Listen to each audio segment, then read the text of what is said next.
Ẹ káàárọ̀, ẹ káàsán, ẹ káalẹ́, níbi gbogbo tẹ́ bá ti ń wò mí. Ẹ jọ̀ọ́ ọ̀rọ̀ kan ni mo fẹ́ sọ nípa ẹ̀. Mo dẹ̀ fẹ́ gbogbo ẹ̀yin tẹ́ ń wò mí. Ẹ jọ̀ọ́ mo fọlọ́run bẹ̀ yín. Ẹ máa bá mi share fídíò yìí kó fi lè kan ẹni tí mo fẹ́ sọ̀rọ̀ ẹ̀ lára. Mummy twins lover, àwọn ni mo fẹ́ sọ̀rọ̀ nípa wọn. Ẹ jọ̀ọ́ ní tìtorí Ọlọ́run, gbogbo ọwọ́ tó bá share fídíò yìí ẹ ní fọwọ́ gbọmọ sí lórúkọ Jésù. Mummy twins lover, ẹ ti ṣe jù lórí ọ̀rọ̀ Àgbàlá Gabriel. Ẹ ti ṣe jù mà. Kí ló dé? Kí ló dé? Ṣé ká sọ wípé tìtorí pé iná ní foundation ni? Kí ló dé? Mi ò sọ wípé nǹkan t'Àgbàlá Gabriel ṣe ó dáa, mi ò dẹ̀ sọ pé ò dáa. Èmi ò kí ń ṣe ẹni tó lè judge èèyàn. Bẹ́ẹ̀ ṣe ń judge wípé ẹ kó má ṣe church mọ́, church kinní kan, kó má ṣe kinní kan. Kò sẹ́ni tá máa tún fún rẹ̀ tí ò ní rùn. Ibi tí mò ń lọ fún yín ni wípé ẹ̀yin náà ní foundation tí yín náà. Ṣé lára foundation Àgbàlá Gabriel ṣé òun ni ká sọ pé ẹ̀ ń ta ni? Àbí báwo? Àwọn ọmọ tí yín náà ti wá òkè. Ìgbà táwọn èèyàn ẹ rí pé yín náà lọ sí interview kan ẹni fẹ́ wọ kómà nígbà táwọn èèyàn bẹ̀rẹ̀ sí ní drag yín. Ẹ̀yin táyìn ti rí ìrírí wípé wọ́n ń drag èèyàn ní online. Kò yẹ kó jẹ́ pé táyìn ìgbà tó ń drag ẹ̀ yìí lẹ́yìn máa ẹ ti rí ìrírí ẹ ti mọ̀ bó ṣe ń rí lára. Ó ṣe táìmì yìí ló yẹ kẹ́yìn máa wá drag ẹ̀. Ẹ sọ ẹni yọ àìmọ̀dà. Tí èèyàn bá jẹ́ mother, no matter how is it, ẹ gbọ́dọ̀ ní sympathy nínú yín. Àwọn ọmọ tí yín náà ògo ni wọ́n ẹ̀gbọ́n lọ́hùn pé kán wálẹ̀. Ìpìtẹ́ tí ẹ̀ ń ṣẹ́ yẹn gan-an ẹ̀yin sọ pé Àgbàlá Gabriel kinní kan ta ló sọ pé kó ní church, ta ló sọ pé kinní kan ta ló sọ fẹ́yìn gan wípé Kristẹni lẹ́yìn. Ìpìtẹ́ tí ń ṣẹ́ yẹn ti pọ̀ jù. Kí ló dé rí ọ̀rọ̀ lọ́rọ̀? Àgbàlá Gabriel sọ fún yín pé kẹ́ bóun tọmọ ni. Kí ló máa ń dé tó ṣe wípé ẹ̀ ń gbé ẹrù ẹlẹ́rù èrù ẹ̀ fa ti yín lọ́wọ́? Kí ló ṣẹlẹ̀? Kí ni reason fún yín tó fi jẹ́ wípé Àgbàlá Gabriel ó fọmọ kan lóyún ó ṣe kinní kan? Táìmù gbà tẹ́ ẹni yẹn report fún yín nígbà tẹ́ mọ̀ pé fẹ́ gbàgbàlá Gabriel bọ́ síta. Kí ló dé tẹ́ ẹ̀ wá sọ ní online? Kí ló dé tẹ́ ẹ̀ gbé ẹni yẹn wá? Mo máa wonder ẹ máa sọ̀rọ̀ mí bẹ́ẹ̀ náà lẹ́nìkan drag ìránṣẹ́ Ọlọ́run àti ẹ̀dúpẹ́ pé ẹ ti lọ ṣẹ̀wọ̀n mọ̀rí ó ti dé. Níbo ni kinní kan wà? Níbo ni kinní kan wà? Kí ló máa ń kàn yín pẹ̀lú family oní family pé ọmọ tó tẹ òbú ẹ̀ lé ọmọ 23 years old fún pastor tó ń lọ sí church ẹ tún wá ń sọ pẹ̀lú lára pé ó pa màálù méjì fún ìyàwó inú ilé ẹ̀, ìyàwó tó fẹ́ kò fẹ́ nìyẹn náà, kò fẹ́ ẹni tó bá ti ta òbú ẹ̀ láwìn ṣó ti yé yín. Kí lẹ̀ ń sọ yìí rí?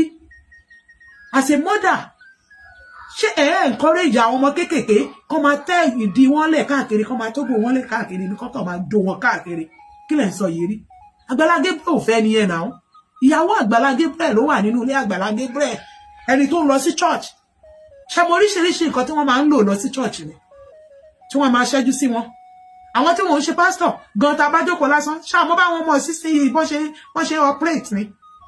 Èmi lè bá yín sòótọ́ ọ̀rọ̀ torí wípé age ń ta fàlàwà ẹ kàn lè jù mí lọ díẹ̀, ẹ lè bí èmi bẹ́ẹ̀ ṣe lè bá Àgbàlá Gabriel yẹn ẹ lè bí èmi torí ẹni tẹ́ bá gba 20 tẹ́ bá gba 10 years lọ́wọ́ ẹ lè bí. So ẹ lè bí èmi lè bá yín sòótọ́ ọ̀rọ̀.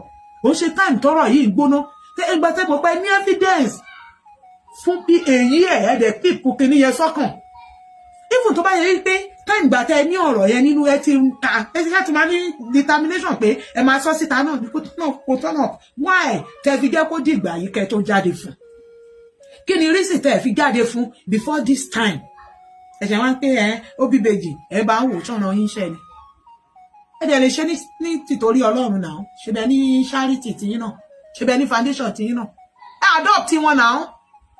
Tẹ́ bá dẹ̀ wá wo fídíò yìí tàbí ẹ̀yin kan tẹ́ bá wo fídíò yìí pé ṣán lè ṣe bẹ́ẹ̀. Ẹ má tẹ́dí yín unnecessary ilẹ̀ mọ́.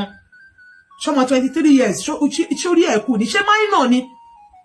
Ṣé minor ni gbogbo àwọn tẹ́ ń jẹ Àgbàlá Gabriel dó wọn? Àbá fẹ́ dún Àgbàlá Gabriel. Àwọn náà fẹ́ dún Àgbàlá Gabriel. Ṣé ti yé yín?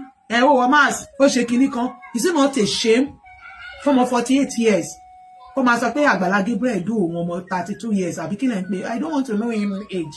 Mi ò fẹ́ mọ age ẹ̀. Nǹkan tí mò ń try láti sọ fún yín ni wípé lè dá ṣé Àgbàlá Gabriel sọ fún yín pé òun lè fẹ́ yàwó méjì ni?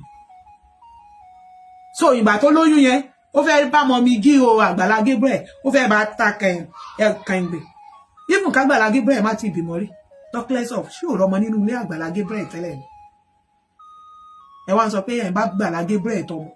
Àgbàlá Gabriel ràn yín níṣẹ́ pé kẹ́ bá òun tọ́ ọmọ ni tẹ́ bá fẹ́ tọ́ ọmọ ẹ̀ náwọn fámìlì tí tẹ̀lé tọ́ ni God so good kò kí ń ṣe pé bímọ mẹ́fà kò ṣe pé bí méje mélòó làwọn ọmọ yín rí ẹ̀dá àwọn ọmọ yẹn pọ̀ kẹ́ tọ́ wọn ẹ wá ń ṣépè ṣáyìn gbàdúrà pé kán máa ṣépè lọ àwọn ọmọ tí yín ni irú àwọn èpè tẹ́yìn ṣẹ́ f'Àgbàlá Gabriel yẹn irú gbogbo àwọn ọ̀rọ̀ tẹ́yìn sọ f'Àgbàlá Gabriel yẹn irú yín kò ń ṣe most of people ẹ̀yin tẹ́ ẹ mọ yín ògo táwọn ọmọ yín àwọn ọmọ tí yín náà ti débi ògo rí wọ́n ti dé àkàbà kan ẹ̀ẹ́dẹ̀fẹ́ kan wálẹ̀ láyé style Àgbàlá Gabriel àwọn èèyàn ń wò wọn ò dẹ̀ fẹ́ kówó wọ́n dẹ̀ ń wọ àwọn ọmọ tí yín náà wọn ò fún ìyá ògo ni yín àwọn kan náà bí Àgbàlá Gabriel mi ò wá láyé bí yìí láti wá gbèjà Àgbàlá Gabriel but ẹ ti ṣe much jù lórí ọ̀rọ̀ yẹn kí ló dé ẹ wo gbogbo bẹ ṣe ń sọ̀rọ̀ tẹ́ ẹ fi ṣan sí tẹ́ ẹ ṣe báyìí tẹ́ ẹ rànjú wọn ẹ tẹ́ ẹ ṣe gbogbo ẹ àní ẹ ti rí pé wọ́n ti drag yín rí ẹni ẹ fẹ́ wọ kọ́mà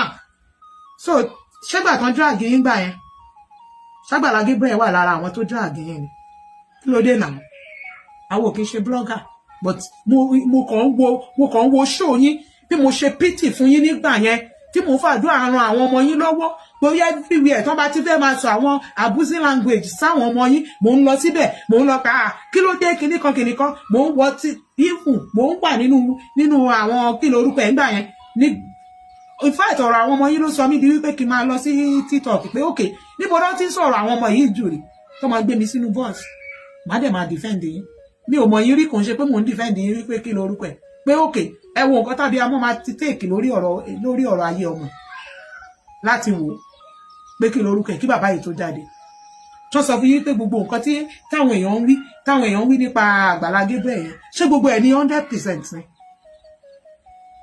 ẹ wá fẹ́ sọra yín di blogger àwọn tó ń ṣiṣẹ́ blogger ẹ fi wọ́n lẹ̀ jẹ́ kán ṣiṣẹ́ yìí ẹ bá ti lọ gbọ́rọ̀ yẹn fún blogger ẹ sọ right thing ní right time right time tọ́rọ̀ yẹn ṣẹlẹ̀ ló yẹ kẹ́ speak as a mother tó bá yẹ kẹ́ nífẹ̀ẹ́ ẹni tó bímọ f'Àgbàlá Gabriel gan Àgbàlá Gabriel ó mú yín lọ́gbà tó fi ń bá a sùn ṣe ẹ̀rẹ́ ni tó ṣerú ẹ̀ nínú ìran yín rí ẹ̀rẹ́ ni tó bímọ tí ò gbá rí ẹ̀rí ẹni tó bímọ mẹ́rin nínú fámìlì yín rí fámìlì ta ni ò wà tó ṣe pé yóò kọ ìyàwó yẹn tọmọtọmọ kò dẹ̀ ní tọ́jú ẹ̀ rí torí p'Àgbàlá Gabriel ó gbé táìtù pásítọ̀ sórí ìsìn kò gbọ́dọ̀ mímọ́